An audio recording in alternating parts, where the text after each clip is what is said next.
Everyone, and welcome to RedMonk Conversations. I'm Rachel Stephens with RedMonk, and with me today I have Gaetan Castelein. Did I get that right?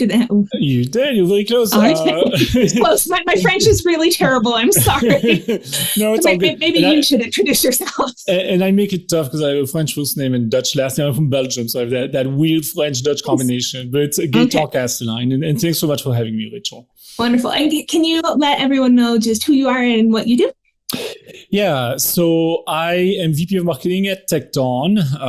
I have been at Tecton for about 4 years. So joined the company very early on, like 7 in the company when I joined. Before that, spent a couple of years as VP of Product Marketing at Confluent, the streaming data company. Then before that, a few years at a company called Cohesity, so no startup. And then a long time VMware person before that, like running product management, product marketing at VMware. Wonderful. And Tecton, for those who don't know, is a feature platform in the machine learning space. And I am recording this call today because I had this lovely conversation with GC it was a couple weeks ago, where I came in 100% in like this Gen AI frame of mind, because that's what everybody talks about all of the time. And I learned so much because I did not correctly have this mentally bucketed myself. And so really, we're here to talk about what is a feature platform, what is predictive ML, and just kind of understanding more to this AI space and the AI ML space beyond kind of what is getting headlines these days. So like generative AI has all the hype right now, but I would love to talk to you today. Just what is the predictive ML market looking like and what makes it different? Yeah, great question. And, obviously, Gen AI has all the hype, right? Everybody's talking about it. And I think rightfully so, right? Like it speaks to us as humans because now we can converse with machines and have machines generate human-like content. And so that's fascinating. But yeah, I think there is a strong distinction between generative AI and predictive AI. And so predictive AI is all about generating highly accurate predictions and generating those in the fastest way possible. And predictive AI has been around for a long time. It's used by companies like Google or Amazon. Like when Google figures out which ads to serve you, that is powered by predictive AI. Or when Amazon figures out which products to recommend to you, when you watch Netflix and it recommends shows that you may like. All of that is powered by predictive AI. And so that's quite different from generative AI, right? Well, the goal of generative AI is not necessarily accuracy. In fact, we've all heard these stories of generative AI sometimes just making stuff up when it doesn't know. But the goal of generative AI is to understand human content, like large language models, and to be able to generate text or content that speaks to us as humans. And so it's really two different objectives between these two forms of AI. And if we thinking about predictive AI, which is really about generating those very accurate predictions, what we have seen the most advanced organizations like Google or Amazon or Facebook do is use predictive AI to power applications. And I can give out a few examples. Like Tecton was created by the team that built the Uber Michelangelo ML platform. And Uber Michelangelo is kind of this well-known ML platform in the industry. And it's used to power all sorts of predictive machine learning at Uber. So for example, if you get an ETA on a meal, like if you do Uber Eats and you order a meal and you get an ETA when that's going to be delivered, that's powered by machine learning. Or if you have surge pricing, those prices are set by machine learning models, not by an army of humans who are constantly monitoring demand and supply. So predictive ML has been around for a long time. That being said, the way it is used in most enterprises today is still very batch in nature. So what that means is we've done business intelligence for a long time. We're all used to having dashboards and having humans make decisions off of dashboards. And the way most enterprises use predictive machine learning today is to provide better insights to a human decision maker. And that's a good first step. But we believe that really predictive ML is most powerful when it is deployed in production to support new applications, new end user facing services, to automate business processes. And the reason for that is as long as you have the human in the loop making those decisions, you'll only be able to operate in batch mode on those decisions. And we're now generating so much data that is coming at us so fast with like streaming, Kafka, real-time data, that it's really impossible for humans to keep up. Like in the examples I threw out, like Uber could not have an army of humans generating an ETA prediction for every meal that is ever ordered on Uber Eats. It's just not practical. And I think many enterprises have situations like this where there's just too much data to rely just on human interpretation. And that's where predictive ML really comes in. It can allow you to make the simple routine decisions very, very quickly, oftentimes more accurately than a human, and you can then use those predictions to build new customer-facing services or applications. And that is what's really powerful about predictive ML. And like, as you can tell, it's really about predictions. It's not about human-generated or interpretable content. It's really about making predictions. And that's what predictive ML is all about.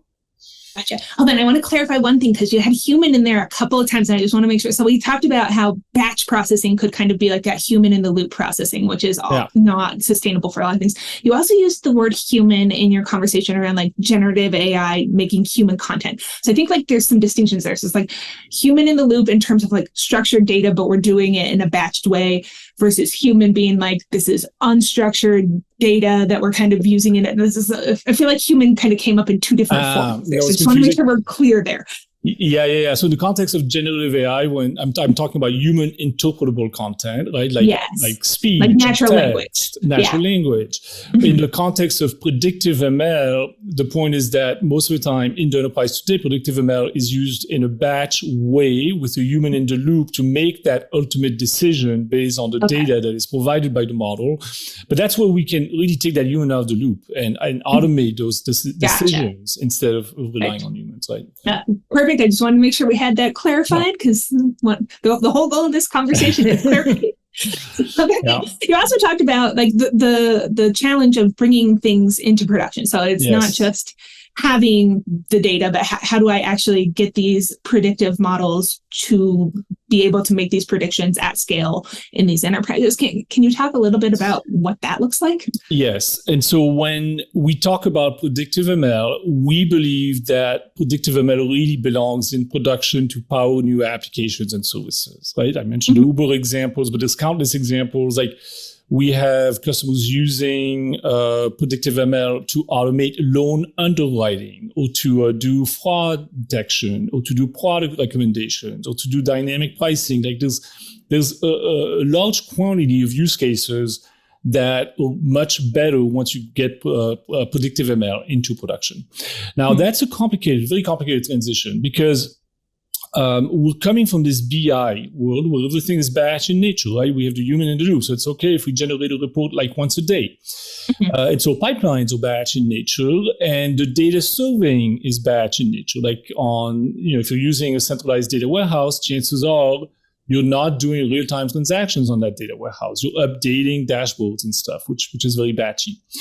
And once we're moving predictive ML into production, now we're dealing with production data. And that means two things. That means, one, we need to be able to serve the predictive signals, the data that's going to be used to make the predictions. We need to be able to serve that in real time at scale with enterprise-grade service levels. So the serving aspect becomes a lot more complicated. But then also, oftentimes, if you're doing real-time predictions, those predictions will become much more accurate if you use real-time data to power the predictions, right? So I'm just going to go back to my Uber Eats example, because that's an easy one to understand for everyone. But imagine that you order a meal on Uber Eats, and we're telling you like, hey, it's going to be delivered in half an hour. That prediction is actually quite complicated, because you need a multitude of data points. Like, how complicated is the meal that you just ordered? Is it just like a simple thing for one person, or is it a big meal for like 20 people? How busy is the restaurant right now? How long does the restaurant usually take? What is the traffic situation like between the restaurant and the delivery location? Do we have any drivers in the vicinity? So there's a lot of data points that go into generating that ETA. And you can tell that some of these data points can be batch in nature. That's fine. Like, how long does the restaurant usually take? If that's a data point from a day ago, that's probably still valid. But some of these data points will really benefit from being real time. Like, what's the traffic situation like now? Or how busy is the restaurant right now? And so these predictions become more accurate if you're also using fresh, real-time data to power the predictions. And that gets us into a world of like streaming transformations and real-time transformations. And that's where it gets really, really complicated, because all of our analytics stack has really been designed for batch use cases. And now we've got to start taking that batch data, combining it with streaming and real-time data, transforming it very, very fast, and serving it online at very high volumes, very low latencies to support these real-time predictions. And that is what's contributing to making this transition from batch to real-time so complicated for organizations. We essentially have to bridge those two stacks, right? The batch analytics stack and then your production data stack. And that's really the problem that Tecton is setting out to solve, is providing tooling to make that transition much easier for organizations. Gotcha. So now that you mentioned Tecton, there's a couple different things. If we're thinking feature platform, yes. Number one, let's make sure we've defined feature. So if we're saying feature, like in this example you just gave, all of those various data points would be features of the model. Is that right? Or how should people be thinking about features? Yeah, that's right. And features can be confusing because we talk about product features, right? And in this case, features are not that. Features are actually high quality data signals that you feed into your model to make a prediction, right? Okay. And so, again, going back to the Uber Eats example, how busy is the restaurant right now could be a data point on a scale of 1 to 10, right? And when you make a prediction, you need a feature vector, and that would be the feature vector is something that the application is going to request. It's going to be like, hey, I need to make a prediction for Rachel. Please send me the feature vector that relates to Rachel, and then we will serve back all of the data points that are going to be used by the model to make a prediction. So that is what a feature is a high quality predictive data signal that gets fed into a model to power these predictions. And I wanted to clarify with you, so feature different than raw data, because the raw data points are just all the data points, but these features are going to be, like you said, they could be ranked, they could have like ETL things applied to them to do transformations, like they're going to have some kind of computation in around them. Yes. Yeah. Okay. So creating high quality features is it's manageable if all you're using is batch data. Mm-hmm. Like we have tools like pipeline orchestration tools, processing engines that would allow us to create features in batch mode. Where it gets really complicated is once you start incorporating streaming data or real-time data. Right. And I'll throw out a few examples. Like one of the things that makes it complicated is that we're generating data for machine learning, which means that, we need the fresh data that can be served very fast at high volume, but we also need historical data that we can use for model training, right? So we can't just keep the very latest fresh data. We also need the historical data. And so that increases the complexity of the pipelines. The other thing is oftentimes if you're using streaming data, you're going to want to be doing aggregations on the data. And so these aggregations can be very resource intensive. If you're using streaming data, you also oftentimes need to back up that streaming data with batch data to get that historical context. Like imagine you're just using a stream and you don't have any of the historical data behind it. How do you train your model? If you want to train the model on a year's worth of data, are you going to wait for a year for that stream to play out before you can train the model? That's not practical, right? And so we oftentimes need to have a batch data source that is going to back up the stream with all the historical data. And then we need to transform all of that and combine that streaming and batch data source in a way that keeps the data consistent. Right. So these data transformations that are required to produce the high quality predictive signal, these data transformations are oftentimes very complicated. Yeah. They rely on data engineers. Data engineers have a lot of work to do. There's backlogs. And so one thing I want to mention too is the process is often very, very convoluted today, because you have data scientists who behave more like scientists, right? They search for data, they do experimentation, they try new things, and they're often operating in a Jupyter notebook on the local machine, and they generate code that is not production quality code. And so once you're happy with the features that you're going to use for your model, then you need a production data pipeline. And that's typically not built by the data scientists, but they hand over the notebooks to data engineers or machine learning engineers who are going to re-implement the pipelines using production quality code.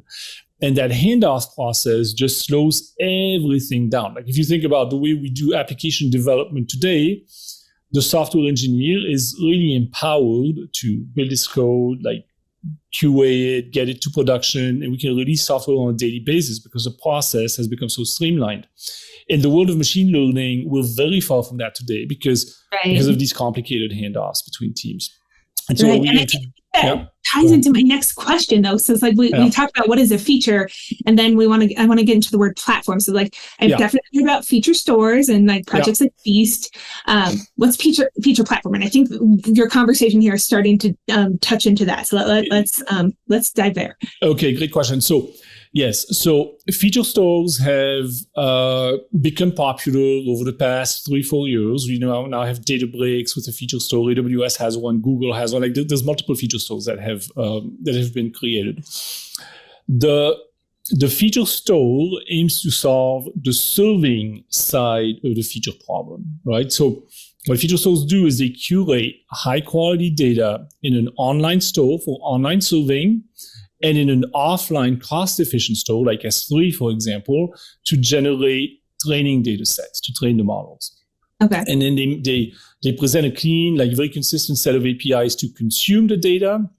They allow the data to be reshared between models. Like you have a central repo of all of your features. And many times models will reuse features across models. Like there's oftentimes data points which are common between models. And so when you have the central feature store, now anybody can go and reuse existing features, right? So it's really solving the serving side of the feature challenge. But that's not enough because, as I mentioned earlier, like the data transformation aspect is oftentimes where people get the most bogged down. And so to really enable people to quickly and reliably generate high quality features, you need to not only serve them with a feature store, but you also need to manage the transformation of the raw data into clean feature data.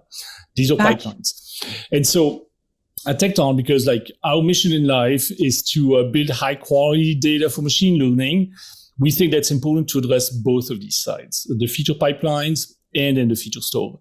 And that's what we call a feature platform at Tecton, right? So we allow data scientists and machine learning engineers to create declarative definitions of the features, and then we automate the pipelines and optimize these pipelines. A lot of our IP is in managing these data transformations on streaming and real-time data. So we automate the pipelines to generate high quality feature data, and then we curate that data in a feature store and then serve it online with great service levels, and make it very easy for people to generate high-quality training data sets using the historical data. And that's how we think about that distinction between a feature platform is that combination of transformations and storage and serving, whereas the feature store really just does the storage and serving. Gotcha. And I think I might have interjected too soon with me thinking that I understood platform, because in the last question you're talking about kind of getting that model from the data scientist, like Jupyter Notebook, into production. And it sounds like that kind of comes after the feature platform. Is that right? Yeah. So the way the process works with Tecton, so you're still going to do like a lot of data exploration in your notebooks, right? That doesn't really change. Like you've got to do a lot of experimentation. The notebook is a great way to do that. The way the process changes is once you know what you want your feature to be, we allow anybody, that could be a data scientist, it could be a machine learning engineer, a data engineer, to create a feature definition, right, which is basically a Python file, which with a declarative framework defines what the feature needs to look like. So that means they're going to define the data sources, they're going to define the transformation logic that needs to be applied. That Python file is managed in a centralized Git-backed repo. And so that means that anybody can collaborate on these features. Right? Like I can pull an existing feature, branch it off, create a new version, It's all centralized, so all these teams can collaborate on features. And once you have created that feature definition, you then apply it to Tecton, and we will automate the end-to-end process. So we will automate the pipelines, the data transformations, and then we will serve the data online and have the data available for generating training data sets. So that's really what Tecton does, right? So it's aiming to manage that end-to-end workflow, aside from like the early data exploration phase, which is still mostly going to happen using existing traditional tools. That was really helpful. And so then I kind of wanted to take it back by ending where I started in my confusion. And can we talk about just how feature stores interact and intersect with generative AI and yes. kind of bring this all together? Because it feels like they're slightly different, but it also feels like there's overlap. Yeah. So great question. So in the beginning, we talked about like generative AI is all about human interpretable content, right? And predictive AI is all about generating high quality predictions. Today, feature stores are mostly used to support predictive AI because it's these models that need to be very, very accurate. Right? Like imagine a fraud detection model. Accuracy is essential. Like if you can improve accuracy by 0.1%, that probably has a meaningful impact on the bottom line. Right. So they're optimized for different things. But that being said, there are many use cases where generative AI and predictive ML play well together and allow you to generate a better overall solution, right? So for example, I think last time we spoke, I mentioned the Stitch Fix example where you essentially get clothes delivered to you on a regular basis, and then you give feedback on what you receive. If you like it, great. If you don't like it, you send it back, and you mention why you don't like it. And that response is human-generated content. Like it's going to be free text of the reasons why you did not like that shipment or that set of clothes. And you can then use generative AI to extract the signal from that feedback, right? Like generative AI would understand what you wrote in your feedback and would extract the main points. It could be like, hey, the color wasn't right, or the size was wrong, or the style was a little bit too out there, or like what have you.